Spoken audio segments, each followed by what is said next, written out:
Hey guys, welcome back. We've got a video from Anglophenia, how to have a British Christmas, Anglophenia episode 20. I will link this video in the description along with links over to my Patreon and links of how you can support the channel. Here on YouTube, there are also links in the description to buy a coffee if you're feeling generous, or you can also do the super thanks, I think, on the videos now as well. We watched this go before when we were looking at, I think, languages, and then we also, I think, did one with them for British sweets, both of which I think were really good. You guys were a little mixed on the accents, but I thought she did a fabulous job. Some of you did as well. I think the majority thought she did a great job. But yeah, I'm excited to check this one out, see what the British traditions are, maybe a little bit different than what we have going on here, but let's go ahead and jump into it. Setting off explosives at the dinner table. These may seem crazy to you, but they're perfectly normal behaviour at a British Christmas, or as we sometimes call it, Crimbo. Here are 10 Christmas traditions that never made it to America. Okay. Letters to Father Christmas. In America, kids write letters to Santa and put them in the mailbox, but in England, we toss them straight in the fire. We're not trying to make children cry. Burning the letters sends them directly to the North Pole, where Santa can read your Christmas wishes in the smoke. Yes, it may seem a little weird, but it does save on postage. Hanging stockings. American children traditionally hang stockings around the fireplace for Santa to fill with presents, but in the UK we hang stockings around the bed. Being surrounded by presents is a great way to wake up on Christmas morning, and a great way to let Father Christmas, a total stranger who's been watching you all year, get really close to your sleeping body. Sweet. Yeah, that's different, but I could see the appeal in that. It might be a little more difficult to fill them, if that's a Father Christmas thing, I don't know. Dreams.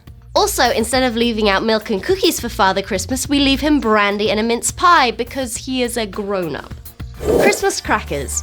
A cracker may not seem like the most festive thing to serve on Christmas dinner, but these are not the type of crackers that you put cheese on. A Christmas cracker is a brightly decorated cardboard tube filled with fun prizes. When grabbed and pulled apart, a tiny explosive inside makes a loud cracking noise, hence the name. Inside the cracker is usually a cheesy plastic prize, a paper crown, and a terrible joke. Why are ghosts so bad at lying? Because you can see right through them. I'm so sorry. Christmas hats. Inside the Christmas cracker are colourful paper hats that it is absolutely mandatory to wear. In fact, 90% of Christmas arguments stem from trying to make your grumpiest relative put their paper crown on. The other 10% comes from playing Monopoly because there are some Christmas traditions that we share, unfortunately. Christmas dinner. A British Christmas dinner is just as big a feast as an American one. The main dish is usually roast turkey, often surrounded by bacon-wrapped chipolatas, which are mini pork sausages. Bacon-wrapped miniature pork sausages, now that's a tradition that you Americans should get behind. We serve the turkey with roast potatoes and veggies, traditionally Brussels sprouts, which are gross, but it's tradition, so we eat them anyway. We have gravy to smother everything in, and something called bread sauce, which isn't a... How do you guys feel about Brussels sprouts? We used to eat them quite a bit there for a little while, and then we just kind of stopped. They're okay. They're not my favorite, but they're okay. Sauce to put on bread, but a sauce that's thickened with bread, which looks a little lumpy but tastes delicious. Then we eat until we can't move and watch telly until we pass out. Sound familiar? Yeah. Christmas pudding. Americans love to have their pumpkin and pecan pies for Christmas dessert, but in the UK, we have Christmas pudding. This is a very dense, boiled... Do you guys have, I think you all have pumpkin pie, maybe. Do you have pecan pie? I would think they would be up your alley. I love both of them. Probably end up doing both just because I always loved pumpkin pie growing up, but actually my grandmother makes one that we've got the recipe for that's more like you kind of mix the pumpkin puree with a lot of whipped cream, and it's so good, so good. So we'll probably do that one and then pick up a pecan pie as well. Boiled cake flavored with dried fruit and spices. It's then soaked in alcohol, aged for several months, boiled again, soaked in alcohol again, and then set on fire. Come to a British Christmas, we soak everything in alcohol and then light it on fire. The Royal Christmas Message. That's right, every Christmas Day, Her Majesty the Queen gives a holiday speech reflecting on the events of the past year. We all sit around pretending to pay attention but secretly carrying on with whatever it was we were doing before. Think of it as the State of the Union but with much more gold. Boxing Day. Boxing Day is the day after Christmas Day. Its origins are debatable. Some say that it's a day when workers would receive a box of gifts from their bosses. Others say that it's a day when people would box up gifts for the poor. But the main thing that happens on Boxing Day nowadays is shopping. It's kind of like our Black Friday, only nobody gets trampled to death. Pantomime. So will you do shopping the day after you get a whole bunch of new gifts? I already struggle with trying to find space to put the ones that you get. Every year around the Christmas halls, pretty much every theatre in the country puts on a pantomime. These are plays for kids based on fairy tales such as Cinderella and Aladdin, involving a lot of high camp, cross-dressing and audience interaction. They're normally starring jaded celebrities, so if the idea of seeing David Hasselhoff in a dress excites you, you should definitely check one out. Taking down the Christmas tree. We Brits believe that the Christmas tree and decorations should be taken down within 12 days of Christmas, otherwise you'll have bad luck for the rest of the year.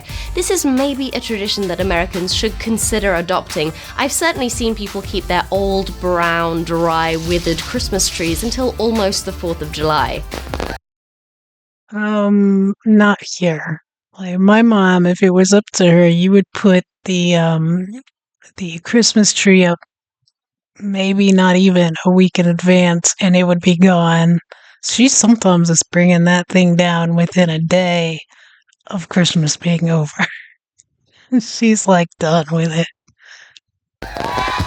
Those are some of the major differences between British and American Christmases. Thanks for watching, subscribe for more episodes, and let us know in the comments what you think is the most important part of a proper British Christmas. Happy I enjoyed that. I like her videos. We should watch some more of those. Learning Cantinas app. They put copyright strikes on all of 2 videos or whatever that I did of theirs, so they're gone.